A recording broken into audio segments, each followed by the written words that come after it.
에오니움하고 창 두 가지 아가보이데스를 보여주셨어요. 웬만한 다육식물, 사실 뭐 다육식 여러분들 잘 생각해 보시면 겨울에도 이 증상이 똑같이 나타납니다. 요 세덤 라울도 마찬가지죠. 근데 여러분들 핑크장갑 채널 잘 보신 분들은 제가 가끔 말씀드렸던 왜 아랫잎이 주로 이런 현상이 나타나느냐, 언니아는 이제 뽑고만 놔뒀는데 어떤 분들은 자르시죠. 맑고 깨끗한 물관부를 가진 애들이 있고, 어떤 경우에는 탁해요. 그렇다면 이렇게 깔끔하게 관리하려면 뭐 어떤 게 있을까요? 우수는요 통통하게 관리를 해요. 두둥 25년 7월 12일에 오늘도 어김없이 따뜻한 날이 연속 이어지고 있습니다. 한낮은 거의 40도 가까이, 본인의 기준 하우스 40도 가까이 진행이 되고 있고요. 그리고 8월 한 중초, 8월 전후 되면 예전 같은 날씨라면 한 45도 정도는 되지 않을까. 아무튼 더위와 맞서는 핑크 장갑입니다.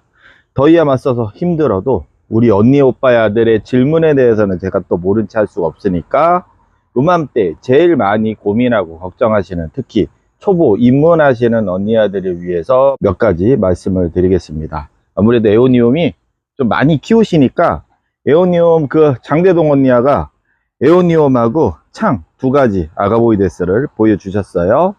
웬만한 다육식물, 사실 뭐 다육식물 뿐만 아니고요, 일반 식물도 왜 우리 사람처럼 봄 가을의 날씨 2515 한낮의 온도는 25도 전후, 새벽 온도는 15도 전후가 우리도 쾌적하고 식물도 쾌적하고, 특히나 다육이는 더 건강하게 잘 빨아 올리고 잘 활동하는 그런 온도입니다. 2515 잘 아시죠? 핑크장갑 채널이나 본인의 집을 아시는 분들은. 근데 지금은 어떻게 됐어요? 3525 한낮의 온도는 35도, 그것도 밖의 기준이고요. 공기가 잘 통하는 밖의 기준이고, 실제로 하우스라든가 베란다는 큰 차이가 없을 건데, 옥상, 뭐 마당에서 이렇게 작은 하우스, 특히 일반 하우스 같은 경우는 거의 40도를 육박합니다. 그러면 정상 생육에서도 15도 이상은 벗어났고요. 특히나 김식물이 제일 활발하게 움직이는 저녁 또 새벽이 2515에서 15도 전후였는데 지금 25도예요. 마찬가지로 10도 이상 높죠. 그럼 당연히 활력이 떨어지게 되면서 여러 가지 문제점이 나타나게 됩니다. 특히 언니아가 보여주신 그 창 아가보이데스 계열은 어디 보자, 여기는 없는데 잠깐 찾아볼게요.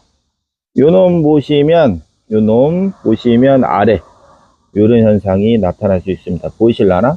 약간 검은티티하죠. 이렇게 검게 기분 나쁘게 이렇게 무르면서, 잠깐만, 아이고 이게 찢어지죠. 이렇게 떼다 보면은 이게 뭉그러져요. 아시죠? 이게 경험 많으신 분들은 떼다가 이렇게 지저분하게 남기도 하는데, 이런 증상이 나오기도 합니다. 근데 여러분들 잘 생각해 보시면 겨울에도 이 증상이 똑같이 나타납니다. 저온 다습할 때. 근데 지금은요, 저온이 아니라 고온에 다습할 때. 전체적으로 다 그런 게 아니라 물을 어느 정도 줬는데 그 며칠 뒤에 나타나는 반응들이죠. 또 창이나 뭐 아가보이데스, 에케베리아 그런 류뿐만 아니라 미인류 포함해서, 이걸 미인이라고 해야 되나? 뭐 파키피덤 미인류라든가 그라프토페탈룸 속이라든가 그런 동글배기 애들이 그런 증세가, 비슷한 증세가 나타나면서 노랗게 알맹이가 떨어지기도 하죠. 특징을 잘 보시면 아랫잎에 그런 증상이 대부분 나타납니다. 요 세덤 라울도 마찬가지죠. 근데 여러분들 핑크장갑 채널 잘 보신 분들은 제가 가끔 말씀드렸던 왜 아랫잎이 주로 이런 현상이 나타나느냐, 제일 먼저 나온 어른입니다. 요 가운데가 애기고요. 그래서 식물도 마찬가지로 노화가 진행이 되면, 우리 어머님 아버님도 솔직히 이제 힘드시잖아요. 저는 2001년생이라서 아직은 잘 모르겠는데, 이렇게 나이 먹다 보면은 병도 잘 걸리고 취약해지기 십상이에요. 식물 자체에서도 어떠한 트러블이 발생을 하면 아랫잎부터 몽글몽글하게 떨어지는 그런 경향이 있는 것이죠. 그래서 우리 어머님들은 어떻게 하시냐면, 요 언니아는 이제 뽑고만 놔뒀는데 어떤 분들은 자르시죠. 자르면은 두 가지 케이스가 있습니다. 아무런 문제가 없는 케이스가 있고, 맑고 깨끗한 물관부를 가진 애들이 있고, 어떤 경우에는 탁해요. 뭔가 찌꺼기가 낀 듯한 그런 경우에는 포사리움 계열의 시드름병이 잠복을 딱 뭉쳐가지고 잠복을 해 있다던가 그런 현상이 발생하기도 합니다. 그래서 우리가 동시에 여러 가지를 물을 주다 보면은 어떤 놈은 괜찮고 어떤 놈은 진상이고 그런 게 나타날 수가 있습니다. 그렇다면 그런 증상이 없게 이렇게 깔끔하게 관리하려면 뭐 어떤 게 있을까요? 제일 좋은 거는 252로 저번에도 말씀드렸지만 252로 기준으로 맞춰주는 겁니다. 에어컨을 틀어놨거나 내가 캘리포니아 자생지로 이사를 가거나 아니면 태백 시원한 데로 가든가.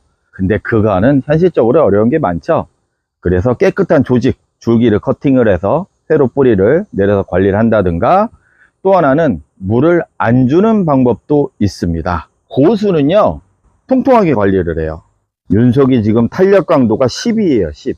터질라고 해요. 빵빵해요. 화면상으로 보시더라도 아주 빵빵하게 지금 대품으로 자라고 있는 가이아입니다. 그런데 제가 고수라는 소리가 아니고요, 나머지의 저도 대부분은 살짝 탄력감이 없게 현재 기준으로는 한 8에서 9 정도 살짝 말랑말랑하게 관리를 하는 편입니다. 여러분들이 스킬이 늘을 때까지는 살짝 말랑말랑거리게 키우시는 게 제일 좋습니다. 그러다가 스킬이 쌓이잖아요. 그러면은 조금 통통함을 오래 길게 가져가는 그런 요령이 여러분들이 터득을 하시게 되면 물을 좀 많이 안 끊고 관리를 하시는 법도 괜찮은데, 근데 보니네하우스는 45도 정도 올라가요. 45에서 48도 심할 때는. 그래서 물을 지금까지는 장마가 됐다는 기준으로 관리를 하고 있는데, 저희도 7월 말 8월 달 구간에 들어서면은 탄력 강도를 한 7에서 8 정도로 더 낮춰서 관리하기도 합니다. 그렇다면 이게 만약에 발생이 됐어. 그럼 어떤 게 더 효과적일까? 뽑는 게 좋을까요? 그냥 냅두라고 말씀드려요. 얘를 뽑아봤자 그게 만약에 병이라면, 병에 지하부 주기성병이라든가 병에 감염이 됐다면 사실 그거 뽑아도 안 됩니다. 잘라도 의미 없고요. 그래서 다시 한번 또 심는 그런 번거로움이 있을 수는 있어서 화분 안에 수분이 가득 차지 않았다면 그냥 가만히 놔두고 방그늘에 그냥 두시는 것도 하나의 방법입니다. 자, 그리고 두 번째 언니아가 보여주신 거 에어니움, 그거 하나는 기가 막